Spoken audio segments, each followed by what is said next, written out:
Last लेक्चरला De Morgan's theorem आपण start केलं होतं. त्या डिमॉर्गन्सच्या थेरम मध्ये त्याच्यामध्ये फर्स्ट लॉ आपला स्टडी करून झालेला आहे. तर डिमॉर्गन्सचा सेकंड लॉ काय आहे?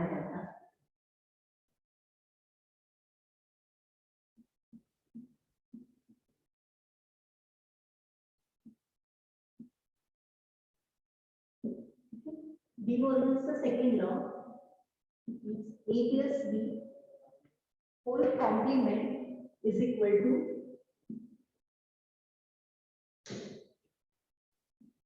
a complement dot b complement. Okay, त्याचं जर स्टेटमेंट एक्सप्लेन करायचं सांगितलं की डिमॉर्गन्सचा सेकंड लॉ जो आहे किंवा हा जो थेरम आहे तो कसा आपण सांगणार किंवा त्याचे डेफिनेशन काय असेल, तर this theorem states that complement of addition is equal to product of complement असं आपण त्याला म्हणू शकतो. कसं सांगायचं, आधी ह्याला होल कॉम्प्लिमेंट आहे LHS पार्टला, ठीक आहे, a plus b whole complement आहे. मग कसं एक्सप्लेन करणार, complement of addition plus sign आहे ना, ऍडिशन म्हणजेच आपण त्याला ऑरिंग म्हणतो, ठीक आहे. डिजिटल इलेक्ट्रॉनिक्स मध्ये ऍडिशन, मल्टिप्लिकेशन, सबट्रॅक्शन, डिव्हिजन ह्या जरी अरिथमॅटिक ऑपरेशन्स होत नसतील पण प्रत्येक अरिथमॅटिक ऑपरेशनला वेगवेगळं मिळतं. जसं फॉर एक्झाम्पल जर तुम्ही ऍडिशन करत असाल तर त्याला आपण ऑरिंग म्हणतो, मल्टिप्लिकेशन असेल तर त्याला आपण अँडिंग म्हणतो, ठीक आहे. म्हणून आता ह्याला कसं सांगणार आपण ह्या स्टेटमेंटला, complement of addition is equal to product of complement, ठीक आहे. हा LHS चा पार्ट आहे आणि हा RHS चा, ठीक आहे. आता थेरम तर लिहून काढले आपण आणि असे म्हणतोय की a plus b whole complement is equal to a complement dot b complement असं म्हणतो आणि मध्ये इज इक्वल टू साइन लिहितो. पण कशा पण आपण ठरवणार की इज इक्वल टू साइन लिहिला म्हणजे तो हा जो लॉ आहे किंवा हा जो थेरम आहे तो करेक्ट असेल म्हणून, ठीक आहे. आपल्याला आता तो प्रूव्ह करायचा आहे. जेव्हा प्रूव्ह होईल तेव्हा तुम्ही जर तुमच्या इक्वेशन मध्ये a plus b whole complement आला तर त्याच्या ऐवजी त्याला रिप्लेसमेंट म्हणून काय लिहू शकता तुम्ही, a complement dot b complement तुम्ही तिथे लिहू शकता, ठीक आहे. म्हणजे डिजिटलचे जे सर्किट्स आहेत किंवा लॉजिकल एक्सप्रेशन्स जे आहेत त्या लॉजिकल एक्सप्रेशन मध्ये जर a plus b whole complement जर येत असेल तर त्याच्याऐवजी त्याच्या रिप्लेसमेंटला काय लिहिणार तुम्ही, a complement dot b complement, ठीक आहे. आता डिजिटल इलेक्ट्रॉनिक्स मध्ये गेट्स आहेत, बेसिक गेट्स आहेत, युनिव्हर्सल गेट्स आहेत, त्याच्यानंतर डिराइव्ड गेट्स आहेत. मग कुठल्या गेटचं आउटपुट हे a plus b whole complement येतं, तर नॉर गेटचं जे आउटपुट आहे, नॉर गेटचं जे आउटपुट आहे ते नॉर गेटचं output y is equal to a plus b whole complement, ठीक आहे. म्हणजे a plus b whole complement हा जो LHS चा पार्ट आहे त्या LHS च्या पार्टला आपण नॉर गेट लिहू शकतो, ठीक आहे. म्हणजे हा नॉर गेट हे जे आउटपुट आहे किंवा हे जे एक्सप्रेशन आहे a plus b whole complement हे कशाचं आहे, तर नॉर गेटचं, म्हणून आपण काय दिलं, नॉर गेट, ठीक आहे. आता असा कुठला गेट आहे ज्या गेटचं आउटपुट आपल्याला a complement dot b complement, ठीक आहे. बघा विचार करून असं कुठला गेट आहे का ज्या गेटचं आउटपुट आपल्याला a complement dot b complement, तर असं कुठलाही गेट नाहीये ज्या गेटचं आउटपुट आपल्याला a complement dot b complement. पण जर डॉट किंवा प्रोडक्टचा विचार आपण केला तर आपल्याला दोन गेट आठवतात, एक अँड गेट आणि दुसरा नॅन्ड गेट, बरोबर. अँड गेटला कॉम्प्लिमेंट नाहीये पण नॅन्ड गेटला कॉम्प्लिमेंट आहे, पण तो होल कॉम्प्लिमेंट, सेपरेट कॉम्प्लिमेंट नाही, ठीक आहे. पण a डॉट b जर एवढंच कन्सिडर केलं तुम्ही तर ते कशाचं आउटपुट आहे, तर अँड गेटचं आउटपुट, ठीक आहे. माझा आपण सध्या फक्त अँड लिहू, ठीक आहे. मग इथं आपण अँड लिहू, ठीक आहे. तर अँड गेटचं आउटपुट आपल्याला मिळालं, अँड गेटचं आउटपुट काय मिळतं आपल्याला, a डॉट b एवढं मिळतं. पण आता मग कॉम्प्लिमेंटचं काय करायचं, तर अँड गेटच्या इनपुट्सना आधी कॉम्प्लिमेंट देऊन द्यायचा, म्हणजे तिथे एक नॉट गेट ड्रॉ करायचा, म्हणजे a चा a कॉम्प्लिमेंट होईल आणि b चा b कॉम्प्लिमेंट होईल आणि a चा a कॉम्प्लिमेंट b चा b कॉम्प्लिमेंट झाल्यानंतर ते आउटपुट आपण अँड गेटला अँड गेटला जर a कॉम्प्लिमेंट आणि b कॉम्प्लिमेंट इनपुटच्या फॉर्मॅटमध्ये येत असेल तर त्याच्या आउटपुटला आपण काय लिहू शकतो, y is equal to a complement dot b complement, ठीक आहे. पण इथे लिहिताना फक्त अँड लिहायचं का, मग नाही, तर इथे लिहिताना फक्त अँड न लिहिता तो बबल अँड और इन्व्हर्टर अँड असं लिहू शकतो आपण, ठीक आहे. आपण इथं बबल्ड लिहू, बबल्ड अँड गेट्स. ठीक आहे. मग जो डिमॉर्गनचा सेकंड लॉ आहे त्या सेकंड लॉ मध्ये त्याच्या स्टेटमेंट मध्ये आपण असं लिहितोय की complement of addition of any two terms, कुठलेही दोन टर्म कन्सिडर करा. ए आणि बी हे काय फक्त सिम्पल्स आहेत. तुम्ही ए टू झेड अल्फाबेट्स मध्ये कुठलेही अल्फाबेट्स कन्सिडर करू शकता. ठीक आहे. मग complement of addition is equal to product of complement. ठीक आहे. Product of complement. मग हा LHS चा पार्ट आहे तुमचा आणि हा RHS चा पार्ट आहे. LHS च्या पार्टला आपण काय कन्सिडर करतोय, नॉट गेट कन्सिडर करतोय. पण कन्सिडरेशन आहे का ते फक्त नाही, तर नॉट गेटचं जे काही आउटपुट आहे ते ऍज इट इज सेम ह्याच्यासारखं येतं. ठीक आहे. नॉट गेटचं जर आपण आउटपुट ड्रॉ केलं, हा नॉट गेटचा गेट आहे, ह्याला दोन इनपुट दिला तुम्ही ए आणि बी, तर नॉट गेटच्या आउटपुटला काय येतं, बाय ए प्लस बी होईल. म्हणून इथे काय लिहिलं आपण, नॉट गेट. ठीक आहे. आता आपल्याला काय करायचंय, LHS is equal to RHS आपल्याला एक्झॅक्टली येतं की नाही ते प्रूव्ह करायचं आणि बघायचं की LHS चा जो पार्ट आपण लिहिलेला आहे तो same as it is RHS चा येतोय. मग आपण फक्त एवढं लिहिलं. आता ह्याच्यानंतर आपल्याला काय ड्रॉ करावं लागेल, एक गेट ड्रॉ जो मगाशी ड्रॉ केला. ठीक आहे. आधी आपण गेट ड्रॉ करूया. गेट ड्रॉ केल्यानंतर मग त्याचा आपण ट्रुथ टेबल ड्रॉ करूया. ट्रुथ टेबल वरून तुम्ही फाइंड आउट करू शकता की इनपुट दिल्यानंतर त्या सेम इनपुटला आउटपुट सेम येतं. म्हणजे इकडे जर 0-0 कॉम्बिनेशन असेल त्या कॉम्बिनेशन इकडे जे काही आउटपुट येतं तेच परत RHS ला येईल.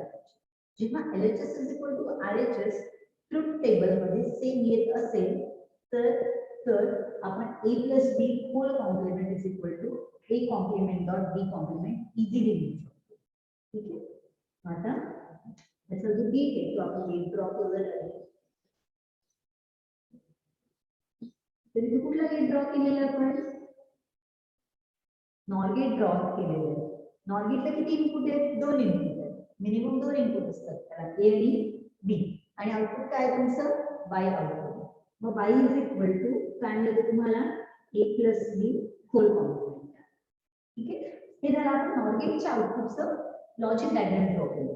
आता आपल्याला कशाचं लॉजिक डायग्राम ड्रॉ करावं लागेल, बबल अँड गेटचं लॉजिक डायग्राम ड्रॉ करावं लागेल. ठीक आहे. आता बेसिक गेट्स मध्ये, युनिव्हर्सल गेट्स मध्ये किंवा डिराइव्ड गेट्स मध्ये बबल अँड गेट असा कुठला गेट नाही, पण अँड गेट हा गेट आहे. ठीक आहे. मग काय करावं लागेल, आधी अँड गेट ड्रॉ करा आणि त्याच्या आधी बबल येण्यासाठी काय करणार आपण, बबल म्हणजे इन्व्हर्ट यूज करावं लागेल. मग असं कुठला गेट आहे ज्या गेटच्या आउटपुट आपल्याला इनपुटचं इन्व्हर्टेड आउटपुट मिळेल. ठीक आहे. मग असं कुठला गेट आहे तर नॉट गेट. म्हणजे आपल्याला नॉट गेट आणि अँड गेटचं कॉम्बिनेशन करून बबल अँड गेट ड्रॉ करावं. ठीक आहे. मग तो कसा ड्रॉ करणार आपण, तर बबल अँड गेट साठी आधी अँड गेट ड्रॉ करून हा तुमचा अँड गेट आहे. ठीक आहे. आता बबल अँड गेट करायचं आपल्याला, म्हणजे त्याच्या इनपुटला बबल म्हणजे इन्व्हर्टेड कॉम्प्लिमेंट द्यायला पाहिजे. ठीक आहे. मग आता इथे आपल्याकडे किती टर्म्स आहेत, दोन टर्म्स आहेत ए आणि बी. मग आपल्याला दोन नॉट गेट यूज करायला लागतात. हा फर्स्ट नॉट गेट आणि हा सेकंड नॉट गेट. ठीक आहे. ह्या पहिल्या नॉट गेटला ए इनपुट आपण दिलं आणि दुसऱ्या नॉट गेटला बी इनपुट. ठीक आहे. आता ह्याचं जे फायनल आउटपुट मिळते ते फायनल आउटपुट आपण काय म्हणतोय, y is equal to a complement dot b complement. आता स्टेप बाय स्टेप बघूया. हा a इनपुट फर्स्ट नॉट गेटला गेला, बरोबर. आता a इनपुट फर्स्ट नॉट गेटला जातोय म्हणजे त्याच्या आउटपुटला काय मिळेल आपल्याला, त्याचं कॉम्प्लिमेंट. जिथे इनपुटला असेल ते कॉम्प्लिमेंट म्हणून आपल्याला आउटपुटला मिळेल. आणि काय झालं त्याचं, a बार किंवा a कॉम्प्लिमेंट. ठीक आहे. दुसऱ्या गेटला आपण काय देतोय, b इनपुट. हे बी इनपुट आपण कुठे देतोय, तर नॉट गेटला देतोय. बरं, दुसऱ्या नॉट गेटला. ओके. मग ह्या नॉट गेटचा आउटपुट आपल्याला काय मिळणार, बी कॉम्प्लिमेंट. आता तुमच्या ह्या अँड गेटच्या इनपुटला कुठले इनपुट मिळतात, ए आणि बी मिळतं का, नाही. कुठले इनपुट मिळतात, ए बार आणि बी बार हे दोन इनपुट येतात आपल्याला. कशाला, अँड गेटच्या इनपुटला. पण नॉट गेटच्या आउटपुटला काय, ए बार आणि बी बार हे दोन्ही आउटपुट अँड गेटच्या इनपुटला जातात. म्हणजे अँड गेटच्या एका इनपुटला ए कॉम्प्लिमेंट दिला आणि अँड गेटच्या दुसऱ्या इनपुटला बी कॉम्प्लिमेंट. मग ह्याचा आउटपुट काय येणार होता, y is equal to A complement dot B complement. ह्याला तुम्ही प्रोडक्ट म्हणू शकता किंवा डॉट पण म्हणू शकता. ठीक आहे.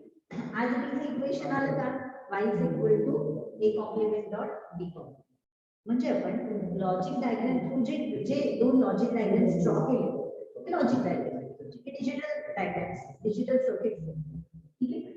ह्याच्याप्रमाणे तुमचा एलएचएसचा part as it is y is equal to a plus b whole complement आणि एलएचएसच्या पार्ट मध्ये जो काही आपण लॉजिक डायग्राम ड्रॉ केले त्याच्याप्रमाणे y is equal to a complement dot b complement.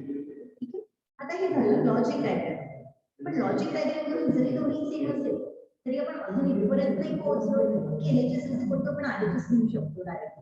मग ते कशावरून प्रूव्ह होईल जेव्हा आपण ह्याच्यावरून त्याचं ट्रुथ टेबल फाइंड आउट करू. ठीक आहे. आता ट्रुथ टेबल म्हणजे काय तर त्याचा ऑब्झर्वेशन. जसं इलेक्ट्रॉनिक्स मध्ये किंवा इलेक्ट्रिकल मध्ये जेव्हा तुम्ही इनपुट देता आउटपुट मिळतं त्याच्यावर त्याचं एक ऑब्झर्वेशन असं म्हणतो. ठीक आहे. डिजिटल मध्ये त्याला आपण ट्रुथ टेबल वेगळ्या एवढंच. ठीक आहे. मग आधी आता आपण एलएचएसचं ट्रुथ टेबल फाइंड आउट करू. काय आता जे ट्रुथ टेबल आपण फाइंड आउट करणार आहे तो ट्रुथ टेबल कशावरून फाइंड आउट करणार तुम्ही तर गेट्स वरून फाइंड आउट करणार. ठीक आहे. आता गेट्स वरून फाइंड आउट करताना आणि तुम्हाला किती इनपुट तुम्ही त्याला दिले ते बघायला लागेल आणि किती आउटपुट्स मिळतात ते पण आपल्याला फाइंड आउट करायचं. म्हणजे आधी आपण काय दिलं इनपुट आणि शॉर्ट फॉर्म ते आउटपुट. ठीक आहे. आता इनपुट मध्ये किती इनपुट आहेत तुमचे दोन इनपुट इनपुट ए आणि इनपुट बी. म्हणून इथे आपण ए आणि बी आणि आउटपुटला आपण बाय कन्सिडर. म्हणजे हा तुमचा काय झालाय ट्रुथ टेबल. आता दोन इनपुट आहेत म्हणजे कॉम्बिनेशन्स किती असतात त्याचे 4 कॉम्बिनेशन्स असतात. ठीक आहे. फर्स्ट कॉम्बिनेशन काय असतो बायनरी. ह्याच्यामध्ये आता जे काही इनपुट आपण ह्याला देणार ते 1 व्होल्ट 2 व्होल्ट 3 व्होल्ट असं न देता आपण त्याला लॉजिक हाय आणि लॉजिक 0 मध्ये किंवा लॉजिक लो मध्ये. ठीक आहे. ए आणि बी मध्ये जे काही इनपुट तुम्ही देणार ते 4 कॉम्बिनेशन्स. कारण की दोन इनपुट म्हणजे 4 पॉसिबिलिटीज. ठीक आहे. पहिला इनपुट हा 0 0 असेल, दुसरा हा 0 1 चा असेल, नेक्स्ट हा 1 0 चा असेल आणि लास्ट हा 1 1 चा असेल. आता हे बरोबर की जेव्हा तुम्ही 0 0 इनपुट देता तेव्हा output a plus b whole कॉम्प्लिमेंटला आपल्याला काय मिळतं. ठीक आहे. नेक्स्ट 0 1 देऊन बघूयात आउटपुट काय मिळतं. 1 0 देऊन बघूयात आउटपुट काय मिळतं. 1 1 दिल्यानंतर आउटपुट आपल्याला काय मिळतं. ठीक आहे. when we apply 0 0 at that time y is equal to a plus b whole complement. बरोबर. मग ती a आणि b ची व्हॅल्यू इथे पुट करा. इथे पुट केल्यानंतर काय येणार a 0 and b is also 0 and it's whole complement. 0 plus 0 किती मिळतो आपल्याला 0. ओके. 0 मध्ये 0 ऍड केलं ऍडिशन की 0. पण त्याच्यामध्ये काय 0 चा कॉम्प्लिमेंट. बरोबर. जेव्हा कॉम्प्लिमेंट असं कन्सिडर करतो आपण कॉम्प्लिमेंट कन्सिडर केल्यानंतर जे काही इनपुट देतो आपण आउटपुटला त्याच्या एक्झॅक्टली अपोजिट मिळत असतं आपल्याला. म्हणजे जर इनपुटला आपण 0 दिलं तर आउटपुटला आपल्याला 1 मिळेल आणि जर इनपुटला आपण 1 अप्लाय केलं तर आउटपुटला आपल्याला 0. म्हणजे 0 ला 1 मिळेल आणि 1 ला 0 मिळेल. ठीक आहे. मग इथं आता 0 चं कॉम्प्लिमेंट आहे. बरोबर. कशाचं कॉम्प्लिमेंट आहे 0 चं कॉम्प्लिमेंट. आता 0 चं कॉम्प्लिमेंट असेल तर आपल्याला किती मिळेल तो 1. म्हणजे 0 टू काय हा 1. So we can write here 1 for input 0 and 0. म्हणजे 0 0 साठी आपण हे 1 दिलं. मग नेक्स्ट इनपुट काय 0 आणि 1 ने 0 आणि 1 हे. आता 0 आणि 1 आपण परत ऍड केलं. 0 आणि 1 आपण ऍड केलं. ओके. 0 प्लस 1 होल कॉम्प्लिमेंट कशात ऍड केलं ज्याने की एलएचएस आणि आपण त्याच्यावर त्याचं लॉजिक डायग्राम ड्रॉ केले. लॉजिक डायग्राम वरून पण आपल्याला काय त्याचं ट्रुथ टेबल फाइंड आउट करतो. त्याचं एक लॉजिकल एक्सप्रेशन मिळालं. त्या लॉजिकल एक्सप्रेशन मध्ये आपण काय करतो फक्त ओके काय ना 0 आणि 1 जेव्हा आपण करतो 0 आणि 1 हे दोन्ही पण इक्वेशन मध्ये आपण पुट केले. 0 plus 1 whole complement. Okay. 0 plus 1 काय येतं आता 1. 0 प्लस 1 काय येणार 1 येणार. हे तर बेसिक जे तुम्ही बेसिक इलेक्ट्रॉनिक्स मध्ये वगैरे झाले तर बेसिक इलेक्ट्रिकल इलेक्ट्रॉनिक्स वगैरे सब्जेक्ट. ठीक आहे. मग 0 प्लस 1 काय येतं 1. आता 1 चा कॉम्प्लिमेंट काय मला सांगितलं. म्हणजे ते ज्याचं कॉम्प्लिमेंट काढायचं आहे तुम्हाला त्याच्या एक्झॅक्टली ऑपोजिट त्याचा कॉम्प्लिमेंट असतो. म्हणजे त्याचं 1चं कॉम्प्लिमेंट काय म्हणाले तुम्हाला 0. ठीक. मग 0 आणि 1च्या पॉसिबिलिटीसाठी 0 मिळाला. आता सेम इथं पण 1 आणि 0च्या कॉम्प्लिमेंटसाठी तुम्हाला किती मिळणार आहे 0. ठीक आहे. आणि 1 1च्या कॉम्प्लिमेंटसाठी पण आपल्याला सेम काय मिळेल तर 0. म्हणजे तुमचा जो LHSचा पार्ट त्या LHSच्या पार्टमध्ये जेव्हा आपण लिहिला a plus b whole complement म्हणजेच काय त्याचं स्टेटमेंट काय आहे complement of addition is equal to product of complement असं स्टेटमेंट आहे. कॉम्प्लिमेंट ऑफ ऍडिशनचा जो आहे त्याच्यावर आपण त्याचे एक लॉजिकल डायग्राम ड्रॉ केलं. त्या लॉजिकल डायग्राम वरून आपण एक ट्रुथ टेबल ड्रॉ केलं.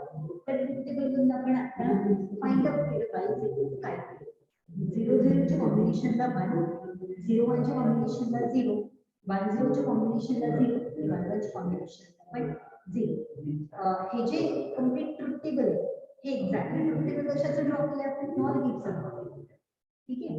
कुठलाही एक इनपुट जर नॉर गेटचा हा 0 असतो किंवा त्याचा स्टेटमेंट असं सांगू शकता की जेव्हा सगळे इनपुट 0 असतात त्याच वेळी तुम्हाला आउटपुट हे 1.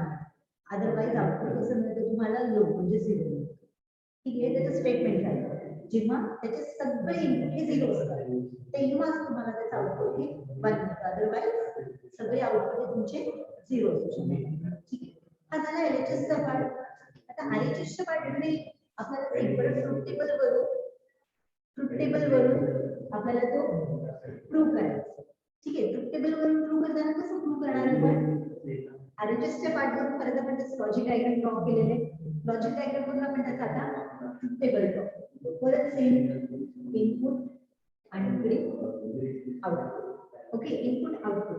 पण आता त्याच्यामध्ये आपण एक छोटे छोटे ए कॉम्प्लिमेंट आणि बी कॉम्प्लिमेंट मी तुम्हाला एक्सप्लेन करेन म्हणजे तुम्हाला अजून व्यवस्थित क्लिअर होईल. ते जरी टर्म आपण ऍड केले तर अजून व्यवस्थित क्लिअर. इनपुटला काय देणार आहे आपण इथे इनपुटला ए इनपुट देणार. ओके. मग इनपुट इकडे ए आणि आपण बी कन्सिडर करू. ठीक आहे. त्याच्यानंतर इथे ए कॉम्प्लिमेंट आणि बी कॉम्प्लिमेंट पण काढून घेऊयात. म्हणजे अँड गेटला ए कॉम्प्लिमेंट आणि बी कॉम्प्लिमेंट असतं ना म्हणून ते घेऊया. आणि मग हा आउटपुट आपण कन्सिडर करू. आउटपुट तुमचं काय असेल y. ठीक आहे. आता y काय आहे तुमचं yचं जे लॉजिकल एक्सप्रेशन ठीक आहे y is equal to a complement dot b complement. y is equal to a complement dot b complement. Okay. मग आता a आणि b च्या पॉसिबिलिटीज लिहून काढूयात आपण. सेम असणार पॉसिबिलिटीज का कारण की दोन इनपुट आपण कन्सिडर करतो. जेव्हा तुम्ही दोन इनपुट कन्सिडर करतात तेव्हा त्याचे 4 पॉसिबिलिटीज. ओके. मग इथे इनपुट 0 0 0 1 1 0 आणि 1. ठीक आहे. आता हे जे इनपुट आपण देतो ते डायरेक्टली अँड गेटला जाणार आहे का नाही तर ते आधी कुठे जाणार आहे नॉट गेटला. हे जे ए आणि बी देतोय ते आधी दोन्ही नॉट गेटला जाणार. दोन्ही नॉट गेटच्या इनपुटला जाणार. आता नॉट गेटच्या आउटपुटला काय मिळणार आपल्याला एचा इथे ए कॉम्प्लिमेंट म्हणून इथे ए बार मिळतो किंवा ए कॉम्प्लिमेंट आणि बीचा इथे बी कॉम्प्लिमेंट मिळतो म्हणून इथे आपण बी बार. ठीक आहे. आणि आपण ह्याचे कॉम्प्लिमेंट सांगतो. आता इथे ए आणि इकडे ए बार इथे 0 देतोय म्हणजे ए कॉम्प्लिमेंट काय असणार आहे 1. So here A complement is 1. इथे what is B B is 0. So again B complement is 1. A is 0, so A complement is 1. B is 1, so B complement is 0. Okay. Again A is 1, so A complement is 0. B is 0, so B complement is 1. इथे last काय possibility हाय दोन्ही पण 1 1 म्हणजे त्याचे compliments काय होतील आपल्याला 0 म्हणजे इथे A बार 0 आणि B बार पण आपल्याला 0. ठीक आहे. आता हे A बार आणि B बार आपण कुठल्या गेटला अप्लाय करतोय तर अँड गेटला अप्लाय. सो अँड गेटचं स्टेटमेंट काय अँड गेटच्या दोन्ही इनपुटला जेव्हा तुम्ही हाय इनपुट प्रोव्हाइड करता म्हणजे जेव्हा अँड गेटचे सगळे इनपुट हे हाय असतात त्याच वेळी आपल्याला आउटपुट हे हाय मिळतं. अदरवाईज आपला आउटपुट कसा असतो 0. Okay. when all inputs are high at that time your output is high otherwise it's low or 0. So आता इथे काय आलंय ए बार बी बार 1 1 बरोबर. आता हे कुठे अप्लाय करतो तर आपण अँड गेटला अप्लाय करतो. अँड इट्स काय ए बार डॉट बी बार. ए बार किती आहे 1.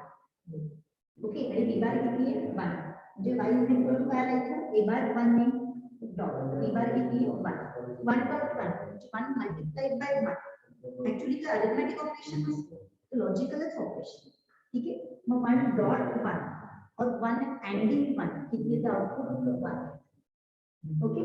आता बाकीचे कॉम्बिनेशन्स बघा, कुठलंही एक इनपुट 0 आहे म्हणजे ऑब्वियसली त्याचं आउटपुट तुम्हाला काय मिळणार आहे 0. म्हणजे 1.0 इज 0, 0.1 इज 0, 0.0 इज 0. ओके. आता आपण काय केलं तर आपण LHS is equal to RHS जे इक्वल आहे असं म्हणत होतो, जे इक्वल येतं असं जे म्हणत होतो, आधीच सांगितलं की ते इक्वल आहे. ह्या टर्मच्या ऐवजी तुम्ही हा टर्म लिहू शकता असं सांगितलं, पण तो आपल्याला प्रूव्ह करायचा आहे. आपण कम्प्लीटली प्रूव्ह करू. ठीक आहे. माझा इथे y is equal to 1 triple 0 आहे. ठीक आहे. मी वर्टिकली बिल्ड करतो म्हणजे 0 0 ला 1, 0 1 ला 0, 1 0 ला 0 आणि 5 ला 0. ठीक आहे. आणि इकडे काय मिळालं इथे पण 0 0 ला काय करायचं 1. ओके. इथे 0 0 ला 1 मिळालं, इथे पण 0 0 ला इथं 1 मिळालं. फायनल आउटपुट बघायचं. हे आउटपुट फक्त नॉट गेटचे, हे आउटपुट आपलं AND गेटचे. ठीक आहे. म्हणजे इथे 0 0 ला 1 मिळाला, इथे पण 0 0 ला 1 मिळाला, इथे 0 1 ला 0 मिळाला, इथे पण 0 1 ला 0. म्हणजे हा y 1 ट्रिपल 0 आणि हा पण y 1 ट्रिपल 0. म्हणजे आपले लॉजिक डायग्राम जरी डिफरंट असतील तरी त्याचा आउटपुट जे ट्रुथ टेबल वर फाइंड आउट केलेले ते कसं आलेलं आहे सेम आहे. म्हणजे आपण असं सांगू शकतो की LHS is equal to RHS आपण रिप्लेस करू शकतो. म्हणजे जो डी मॉर्गनचा सेकंड लॉ आहे तो आपण आता घेऊया. डी मॉर्गनचा सेकंड लॉ काय आहे, complement of addition is equal to product of. म्हणजे a प्लस b होल कॉम्प्लिमेंटच्या ऐवजी तुम्ही a complement dot b complement replace करू शकता.